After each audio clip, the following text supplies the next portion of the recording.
Aleluia, louvado seja o nome do Senhor.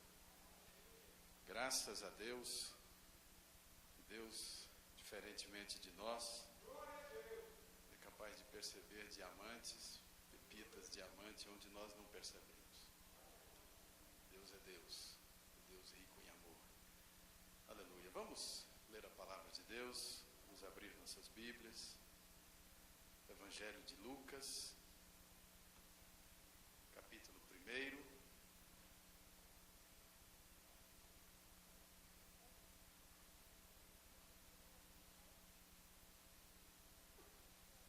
Lucas, capítulo 1, a partir do verso 46. Lucas, capítulo 1, a partir do verso 46. Então disse Maria: a minha alma engrandece ao Senhor, e o meu espírito se alegrou em Deus, meu Salvador, porque contemplou na humildade da sua serva, pois desde agora todas as gerações me considerarão bem-aventurada, porque o poderoso me fez grandes coisas. Santo é o seu nome. A sua misericórdia vai de geração em geração sobre os que o temem. Agiu com seu braço valorosamente, dispersou os que no coração alimentavam pensamentos soberbos. Derribou do seu trono os poderosos e exaltou os humildes. Encheu de bem os famintos e despediu vazios os ricos. Amparou a Israel, seu servo, a fim de lembrar-se da sua misericórdia, a favor de Abraão e de sua descendência para sempre, como prometera aos nossos pais. Maria permaneceu cerca de 3 meses com Isabel e voltou para casa. Amém? Vamos orar ao Senhor, vamos nos colocar diante de Deus agora e vamos pedir que Deus fale conosco. Amém? Vamos ficar de pé. Pai, nós te louvamos, ó Deus, nós te adoramos, ó Deus bendito. Ó Deus, especialmente pelo teu amor, pela tua graça. Ó Espírito Santo, faz-nos compreender, ó Deus, que nós estamos aqui, que nós podemos, ó Deus, pelo teu poder, interpretar, reconhecer a tua voz, porque o Senhor nos ressuscitou em Cristo Jesus. Pai, muito obrigado, ó Deus. Obrigado, ó Deus, por tantos exemplos de restauração, de libertação. Deus, a começar de nós, Senhor, muito obrigado, muito obrigado. Fala conosco, Senhor. Usa a tua palavra, ó Deus, e impacta, Senhor, o nosso coração com a tua voz. Nós estamos aqui, ó Deus, também para te ouvir. Fala conosco, ó Deus. Nós queremos voltar para os nossos lares, ó Deus, cheios do Senhor, cheios do Espírito do Senhor. Ó Deus, nós queremos voltar cheios da tua alegria, cheios, ó Deus, da esperança no Senhor. Ó Espírito Santo, muito obrigado. Obrigado pelo louvor, ou pelos louvores. Obrigado, ó Deus, por tudo que já ouvimos. Ó Deus, pela voz que temos. Ó Deus, que pode ser, ó Deus, aberta, levantada ao Senhor. Deus, muito obrigado por tudo, em nome de Jesus. Amém e amém. Podem sentar. Glória a Deus. Eu quero, nesta noite, meditar com os irmãos, com as irmãs, a respeito da vida desta mulher, vida de Maria, e talvez uma das figuras mais importantes da história da humanidade e também uma das mais importantes na história da igreja, a pessoa sobre a qual existem muitas polêmicas também, mas algumas pessoas, alguns estudiosos colocam às vezes Maria numa posição que Deus nunca colocou, mas a gente também precisa tomar o cuidado para não deixar deixar de dar a esta nossa irmã a honra que Deus a deu.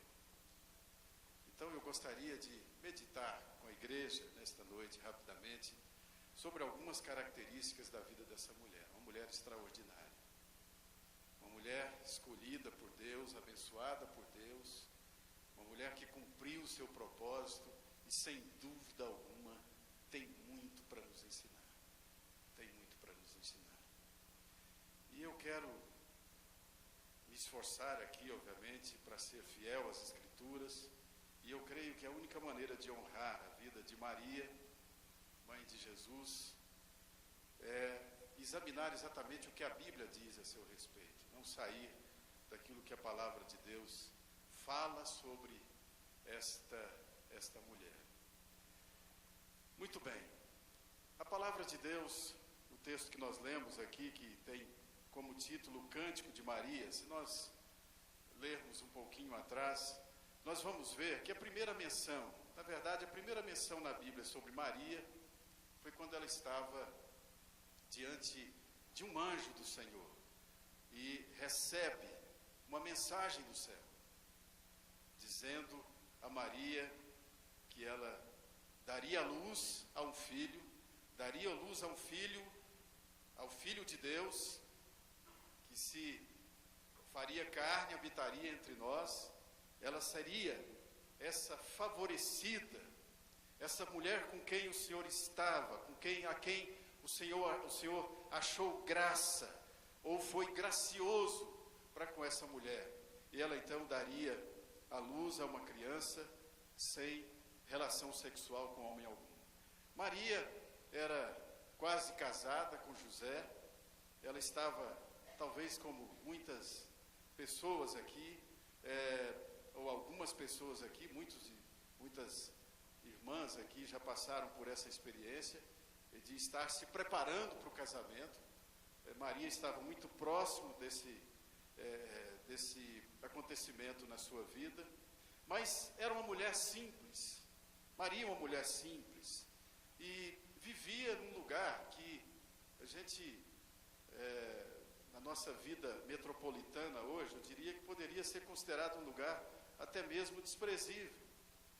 O seu noivo era um carpinteiro, uma função importante naquela época, mas era também um homem simples. Moravam, diz o texto bíblico, em Nazaré. Nazaré não era um lugar considerado um bom lugar para se viver. Talvez hoje a gente poderia considerar Nazaré como uma periferia. Era um lugar que falava-se que tinha ali antro de ladrões, de prostitutas que viviam ali naquela época, e dali não se esperava provavelmente sair nada de bom, como a própria Escritura fala para a gente. Uma região talvez sem muita observação da parte das pessoas, sem muita consideração da parte das pessoas que viviam naquela época, talvez uma região sem vez, sem voz, sem representatividade e sem ter uma boa reputação. E é exatamente de lá, ou para lá, que Deus envia o seu anjo, encontra aquela virgem, aquela moça, e escolhe Maria para dar a luz ao Filho de Deus. Interessante, Deus não enviou o seu anjo para nenhuma mulher da classe nobre, não enviou o seu anjo a nenhuma residência palaciana, a nenhum figurão, nenhuma filha de um figurão, mas escolhe uma jovem simples que morava numa periferia, mas Deus vê naquela mulher, sem dúvida alguma, valores, princípios extremamente admiráveis que servem de exemplo para a nossa vida hoje. Não tenho dúvida que a escolha de Maria é uma prova da soberania de Deus e uma prova também de que Deus não vê como vê o homem, como nós vemos. Maria foi chamada não porque era uma pessoa mais importante do que as outras, ao contrário, ou especial, mas ela se tornou uma pessoa especial porque foi chamada por vezes eu creio que a gente confunde as coisas. A importância de Maria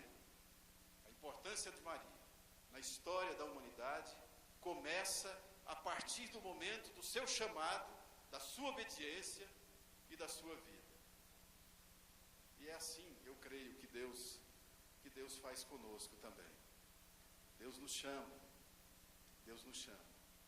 E eu creio que a nossa eficácia como pessoa, como cidadão, como cidadã, como servo de Jesus, como crente em Cristo Jesus, sem dúvida alguma, está na nossa resposta, na nossa postura em relação ao chamado de Deus para a nossa vida. A gente às vezes pode dizer não, virar as costas, simplesmente ignorar o chamado de Deus, principalmente quando nós achamos que ele é desafiador demais para nós.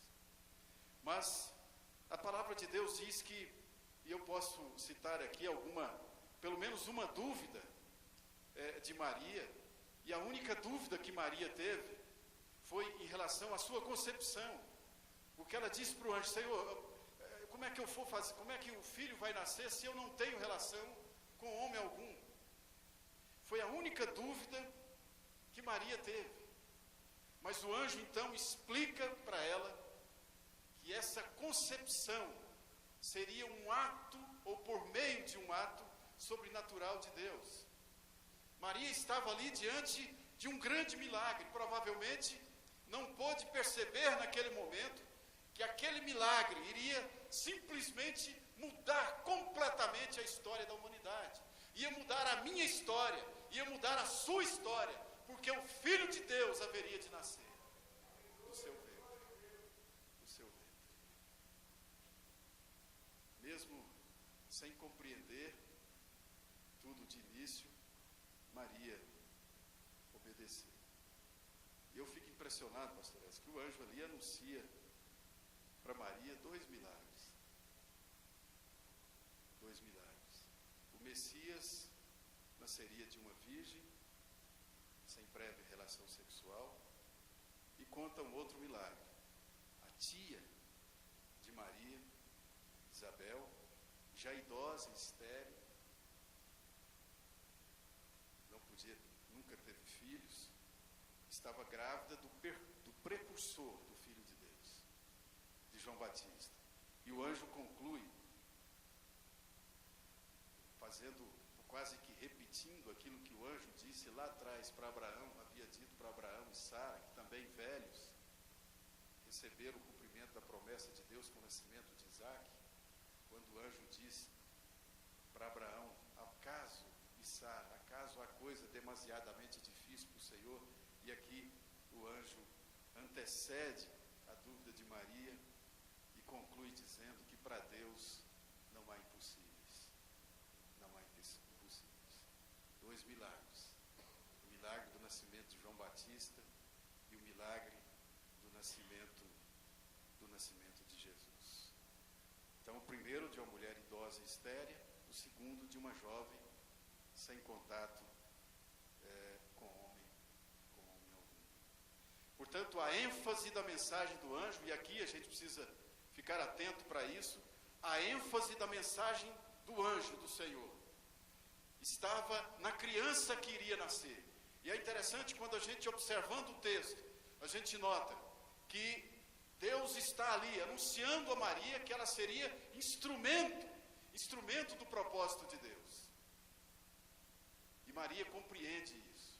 E quando a gente olha para a história dessa mulher, a gente nota, a gente verifica claramente que Maria, de certa forma, abriu mão do seu próprio ego, da sua própria condição, e deixou que o propósito de Deus fosse cumprido na vida dela. Deus nos usa, irmãos e irmãs, como seus instrumentos. E o que a gente precisa aprender, talvez como Maria aprendeu aqui e nos ensina, é focar no propósito de Deus e não em nós mesmos.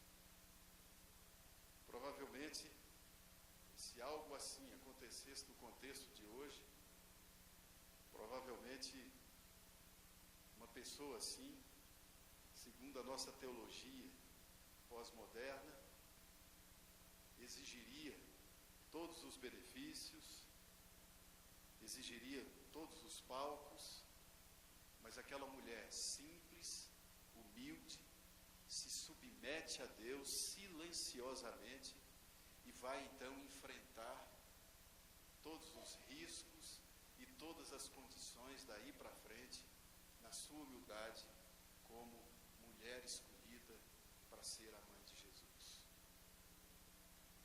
O filho seria grande, filho do Altíssimo. O próprio Deus, o Senhor, lhe daria o trono de Davi, seu pai. Ele reinaria para sempre, o seu reinado não teria fim. Diz a palavra de Deus em Lucas, capítulo 1, de 31 a 33. O nome da criança resumiu o propósito do seu nascimento. Ele seria o Salvador, o Messias, o Senhor. Deus Filho tornou-se humano por meio de uma concepção divina na pessoa de Maria. O Deus infinito, o Criador do universo, tornou-se um pequeno embrião humano no ventre daquela mulher. Que privilégio. E Maria entregou-se para Deus. Diz o versículo 38, a expressão de Maria: aqui está a serva do Senhor. Aqui está a serva do Senhor. Ela se entrega sem reservas para cumprir o propósito de Deus. Meus irmãos, minhas irmãs, talvez lendo assim o texto, parece simples o que estava acontecendo com aquela mulher. Os seus sonhos serão modificados. Seus projetos de vida serão completamente modificados. A vida, a relação dela com a sua família seria completamente modificada. Mas ela reconhece o propósito de Deus e se submete. Isso é um exemplo para nós hoje. Às vezes olhamos muito mais para nós e queremos que Deus é que se submeta aos nossos projetos, aos nossos propósitos. E aqui essa mulher nos dá um grande exemplo. Ela se submete. Aqui está a serva do Senhor. Ela oferece a sua vida, ela oferece o seu ventre, ela oferece a sua alma, ela oferece os seus sonhos, ela oferece tudo. Ela oferece tudo. Ela se submete a Deus, sem importar com as mudanças que isso certamente provocaria em sua vida, nos seus sonhos. Tudo em favor de um sonho maior, do sonho de Deus. Aqui está uma verdadeira serva do Senhor, a quem nós, como igreja de Jesus, precisamos observar e seguir. Seguir o seu exemplo. Os sonhos de Deus são maiores do que os nossos. Deus é soberano. E como é bom quando a gente aprende a submeter os nossos próprios sonhos aos sonhos de Deus. Às vezes os sonhos de Deus interrompem a nossa jornada, de acordo com a nossa visão. Mas, meus irmãos, esse é o caminho sobre modo excelente. Quando nós seguimos, acompanhamos o sonho de Deus para a nossa vida. Maria diz: que se cumpra em mim conforme a tua palavra. Vale observar aqui que hoje parece que nada sacrificial é de Deus. Hoje, às vezes, prega-se uma falsa ideia de que o cristão vai viver, à medida que nós nos tornamos cristãos, nós vamos viver no bom e no melhor. Que todas as coisas virão, estarão na nossa mão. Que tudo vem para nós. Todos nós seremos cabeças. Mas esta mulher compreende que, independentemente do que poderia acontecer, o sonho de Deus para ela era um sonho melhor.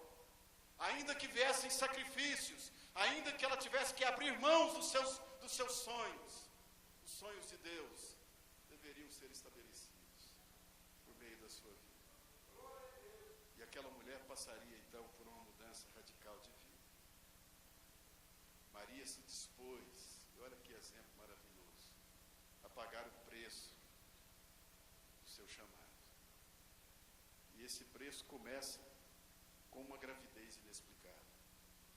É interessante isso, porque o anjo só falou com Maria, depois fala com José. Mas não teve nenhuma notícia nada foi escrito no céu de Nazaré, dizendo para todo o povo que Maria conceberia de forma sobrenatural o filho. Nada foi dito. E imagine aquela moça explicando então aquela situação para sua família. E eu creio que Maria passou talvez o resto da sua vida sob aquela nuvem de suspeita por parte da família, dos vizinhos. Ao aparecer grávida na cidade de Nazaré, ela estava exposta às mais severas censuras do povo. Não tenho dúvida disso. Em segundo lugar, ela paga o preço do risco de perder o seu noivo, um risco de relacionamento com José. Seu noivo podia simplesmente não entender nada. Ele poderia não acreditar na sua concepção milagrosa. Maria não tinha nenhuma garantia de que seu noivo entenderia. O anjo não avisou a Maria que avisaria José. Mas mesmo assim ela se submete. Mesmo assim, a única coisa que ela questiona é como haveria concepção.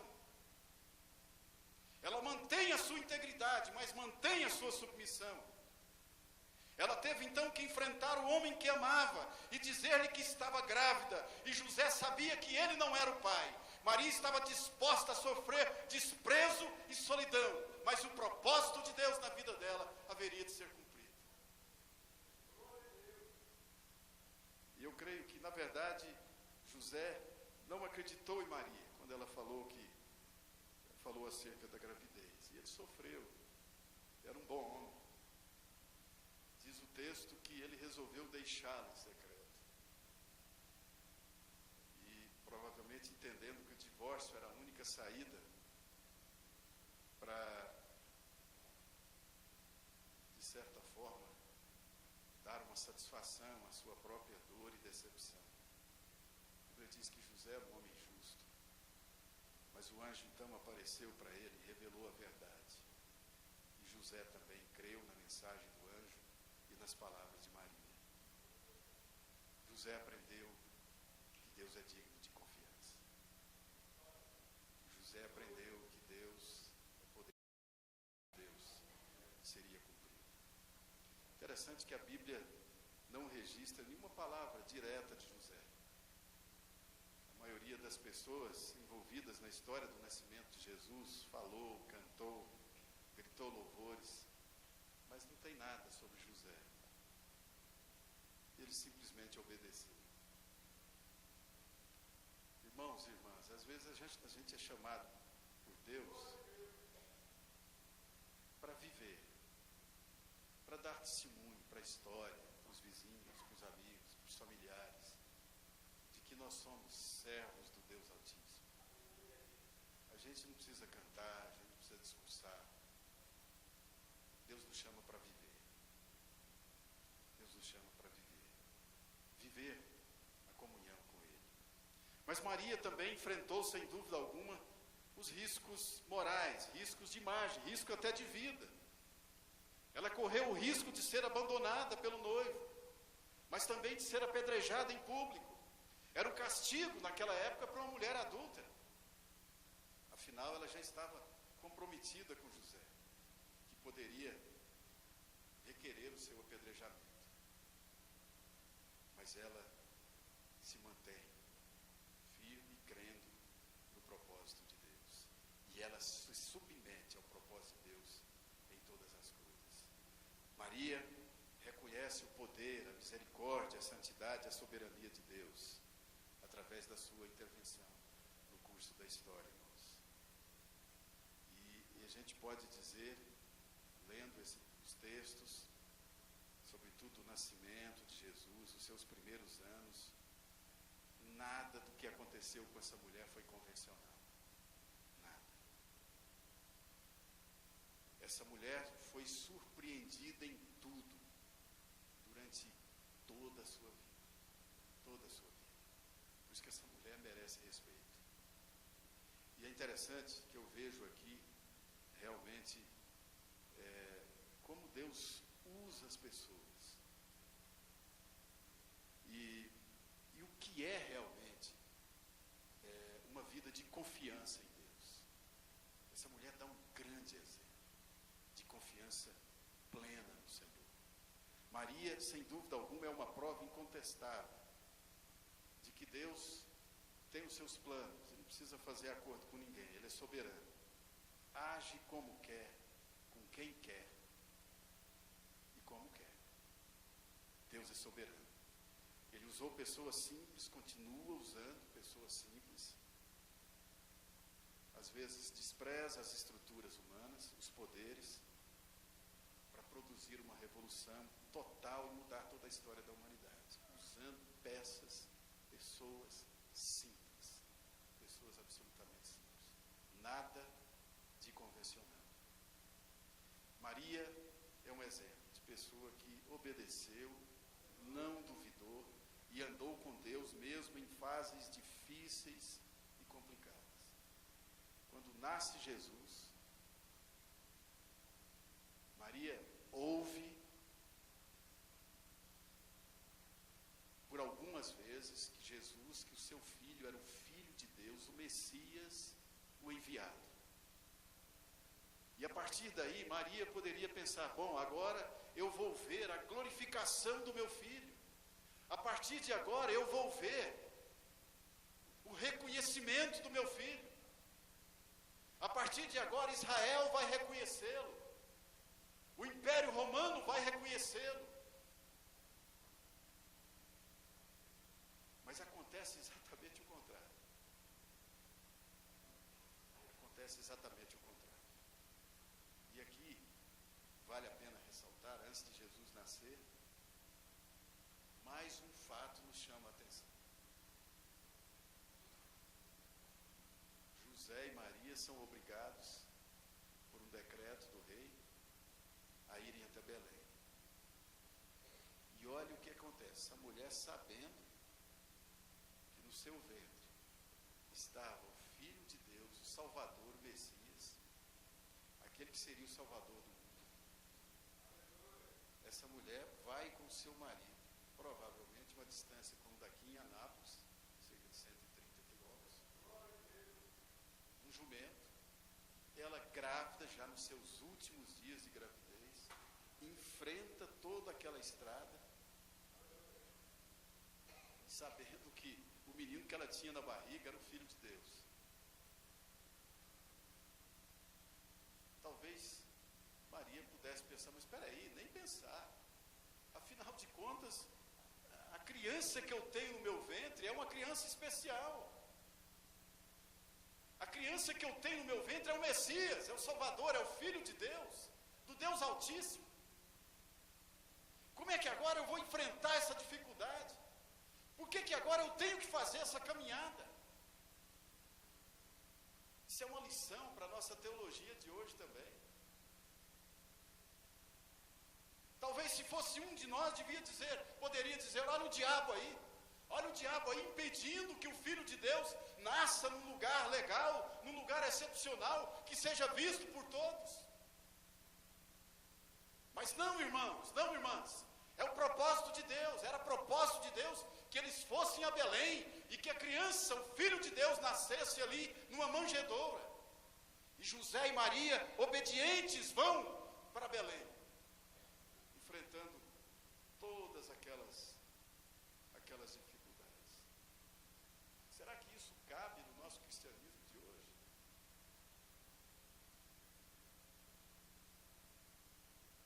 Será que a gente às vezes pensa que é privilegiado por Deus, que por causa disso a gente tem que ter um monte de benesses, não pode ter dificuldades?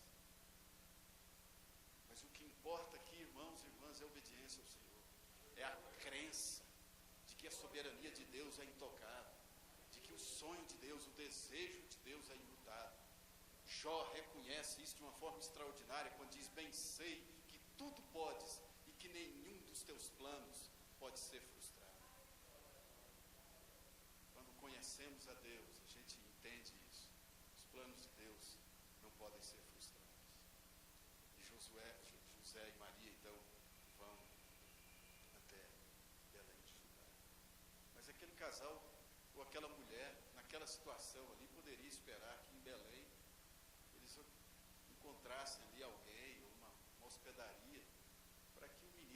nascesse com toda assistência, trazendo talvez para um contexto de hoje, esperava que talvez houvesse um lugar propício para o menino nascer, um médico, uma parteira, mas o que eles encontram era um lugar não muito apropriado para pessoas se hospedarem, nada apropriado. O que eles encontram é um lugar sem luz, sem cuidados, sem proteção. E é ali que Deus escolhe como lugar para o seu filho, o Filho de Deus nascer, o nosso Senhor, o nosso Salvador. E aquela grande mulher, grávida, aquela situação, compreende isso. Talvez não compreendia, mas obedeceu. Submeteu-se à vontade de Deus. Nem tudo a gente compreende. A nossa fé não depende da nossa compreensão. Apenas, sim, a compreensão daquilo que Deus é. A compreensão da soberania de Deus. Esta mulher nos dá uma grande lição. Uma grande lição. Veja que tudo aqui é o contrário daquilo que a gente poderia imaginar. Grande para nós hoje, nosso conceito de belo, nosso conceito de grande, o nosso conceito de importante, nem sempre é o conceito de Deus. Nem sempre é o conceito de Deus. Às vezes a gente se acha muito importante, mas importante para Deus é a obediência à sua palavra. Isso é mais importante do que qualquer outra coisa. E Jesus, então, olha, aquela mulher, nossa irmã Maria, dá a luz numa manjedoura. Dá luz numa manjedoura. E como se não bastasse, Jesus nasce, os anjos anunciam o nascimento de Jesus, para surpresa de todos, o nascimento de Jesus naquele lugar. E depois, provavelmente, Maria deve ter pensado, bom, agora a gente volta para Jerusalém e a vida vai continuar agora, pelo menos, uma situação normal. Aí mais uma perseguição de Herodes, e eles são orientados por um anjo do Senhor a fugirem para o Egito. E eu fico pensando, Maria deve ter imaginado, bom, agora eu vou com meu filho para o Egito, atravessar o deserto do Sinai. A mãe do Filho de Deus, seu marido, José, certamente podem ter vivido uma crise de se sentir sem chão, sem bandeira, sem lugar certo para morar, sem amigos, num lugar estranho, numa terra estranha. Sentirem-se desterrados, perseguidos, ameaçados. Vão para um lugar onde ninguém os conhece, onde eles não têm vínculos importantes, estarão ausentes da sua família, teriam que viver ali, até serem avisados de que poderiam voltar. E passam ali um bom tempo. Tudo para cumprir o propósito de Deus. Como a gente precisa aprender com essas coisas. Eu, durante essa semana, estava lendo esses textos e eu fiquei pensando, meu Deus,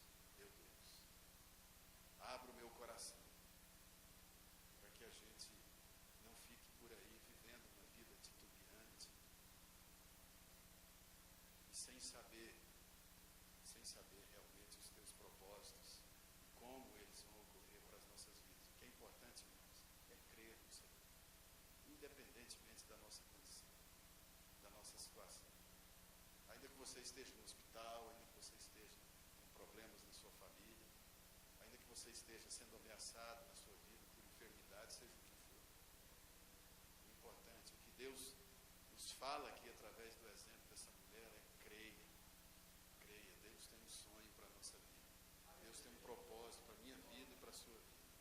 Creia que esse propósito de Deus é imutável, independente das circunstâncias. É só olhar para essa história aqui e nos imaginarmos lá dentro. A gente diria, isso é um absurdo.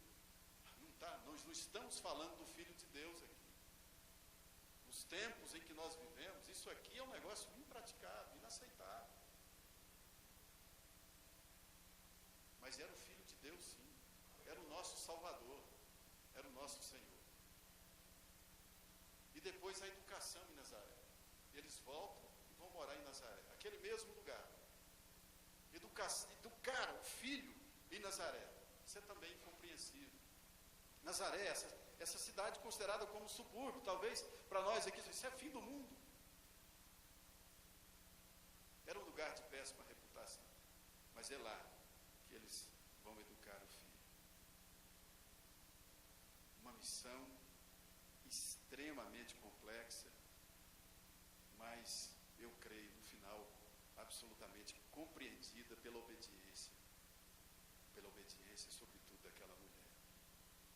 Mesmo assim, Maria compreendeu que o seu filho era o Filho do Altíssimo. Ele pré-existia antes da sua própria mãe. Prestem bem atenção, a mãe da natureza humana, do Verbo eterno e divino, era Maria. O filho de Maria era o Senhor, como reconhecera Isabel. Era o Senhor Jesus. Os anjos proclamaram que o filho de Maria era o Salvador. E aqui outra coisa não convencional. Essa notícia foi dada nos campos, aos pastores, e não nos grandes templos. Difícil compreensão para Maria de que aquilo poderia representar dali para frente uma nova agenda na sua vida. E aqui as mães vão poder compreender isso melhor do que nós. A partir do momento que esse menino começa a crescer, começam a acontecer alguns problemas. E aqui vem aquele sentimento, aquele espírito materno, a mãe querendo estar com o filho, querendo intervir na vida do filho, educar o filho, só que o nosso Senhor, o Filho de Deus, tinha uma outra agenda. E não demorou muito, logo aos 12 anos de idade, José e Maria, voltando de Jerusalém, percebem que Jesus não estava com eles. E vão à procura do seu filho. Depois de algum tempo, encontraram Jesus no templo. E aí, interessante, e eu fico imaginando o impacto dos pais quando ouviram essas palavras de Jesus. Quando ele pergunta, vocês não sabiam que me cumpria estar na casa do meu pai? Ali já era uma demonstração para aquela mulher e para o seu pai, para o seu marido José, de que Jesus tinha uma agenda dos céus. A sua agenda era diferente de outras crianças, diferente de outras pessoas. Quando completou cerca de 33 anos, numa festa de casamento, aquela mesma mulher ouve do seu filho, mulher, o que eu tenho contigo? Jesus já estava revelando à sua mãe que sua agenda era conduzida pelo céu e não pelos laços familiares. Em ambos os casos, Jesus demonstra que o seu compromisso era com Deus. E aquela mulher passa, então, a vivenciar todas essas questões. De certa feita, e Maria teve outros filhos, Jesus teve outros irmãos, eles estavam preocupados com a intensa atividade de Jesus e resolveram, certa feita, levá-lo para casa. Mas ele continuou priorizando a agenda do reino de Deus ao invés de ceder às pressões da família. E aí eles ouvem Jesus fazer essa pergunta, quem é meu pai? Ou quem é minha mãe e meus irmãos? E aí, correndo os olhos em volta das pessoas que estavam, os olhos às pessoas que estavam ao seu redor, ele diz, eis aqui minha mãe e meus irmãos. Jesus estava falando agora de uma relação espiritual. A relação espiritual, do ponto de vista de Jesus aqui, ela transcende a relação familiar. Ela está muito além da própria relação familiar. De certa feita, ouviu de uma mulher, o Senhor Jesus, ouviu de uma mulher que estava entre a multidão exclamando, bem-aventurada aquela que te concebeu e os seios que te amamentaram. Ele, porém, respondeu, antes, bem-aventurados são os que ouvem a palavra de Deus e aguardam.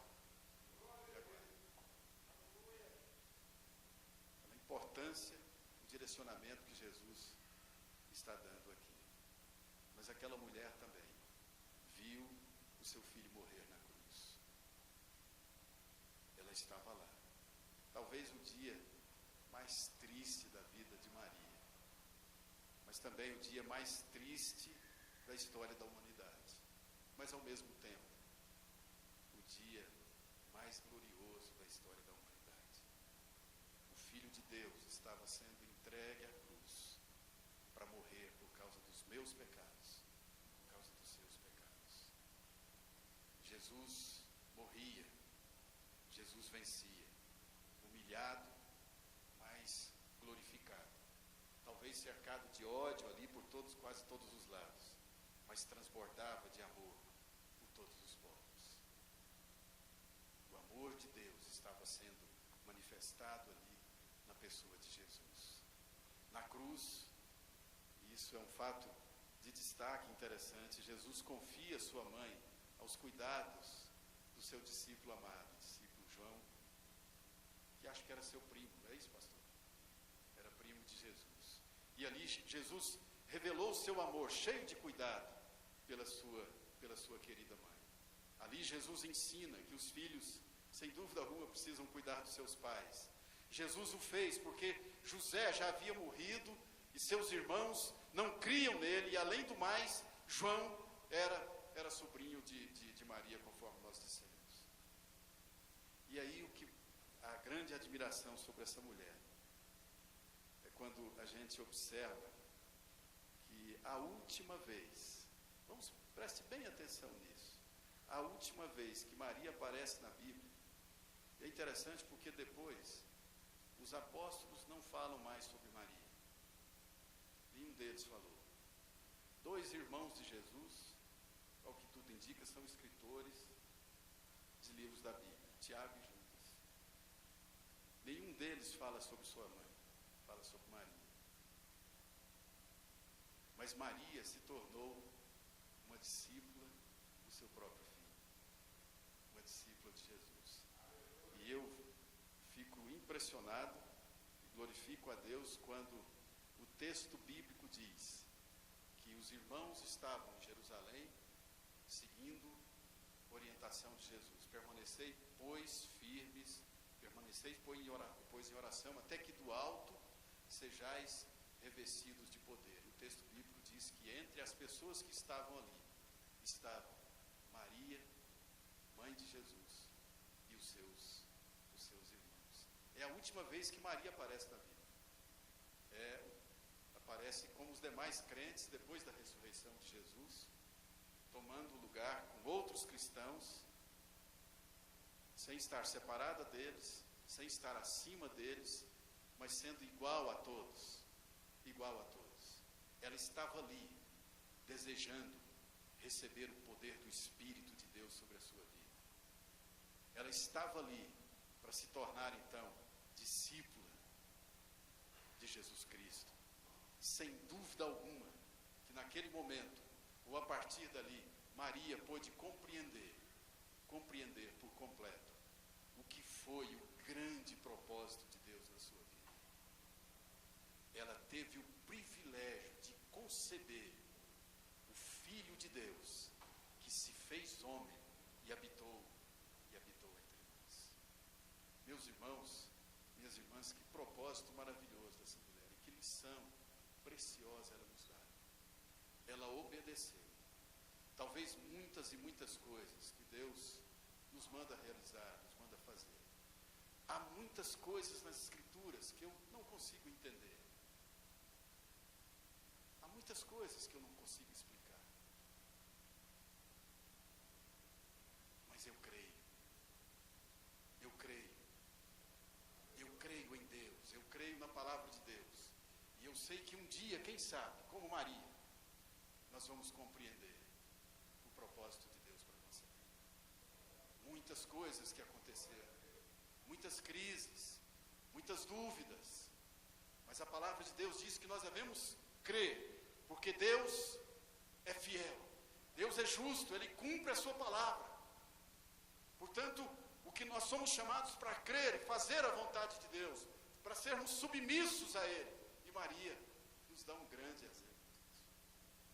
provavelmente essa mulher teve momentos de crise, mas ela obedeceu. Ela obedeceu. É um personagem de extrema importância na história do cristianismo.